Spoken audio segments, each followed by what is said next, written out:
May feelings naman siya sa'yo, pero bakit hindi ka niya siniseryoso? O ito yung 5 dahilan. Yung pang-4, malamang nararanasan mo na. Alam mong ramdam mo naman na may gusto siya sa'yo. Merong sweet moments, may landi. Pero pag seryosohan na, parang walang label. Walang commitment, walang kasiguraduhan. Bakit ba ganon? Una, gusto ko lang niya pero hindi sapat. Pwede kasing attracted siya sa'yo pero hindi para ipaglaban ka. Trip niya yung presence mo, yung attention mo, pero hindi niya makita na magbuo ng future kasama ka. Pangalawa, gusto lang niya ng emotional support, hindi talaga ng relasyon. May mga tao kasi na gusto lang ng companion pag bored sila. Ikaw ang safe space niya. Pero pagdating sa commitment, hindi siya ready. Pangatlo, alam niya kasi na kahit hindi ka niya seryosohin, andyan ka pa din.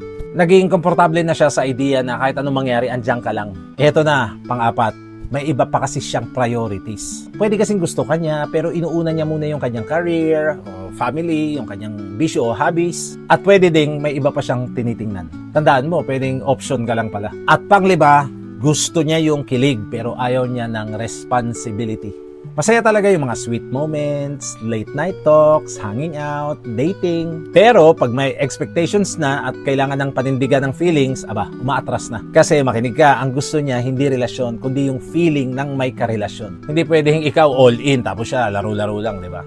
Oh yes!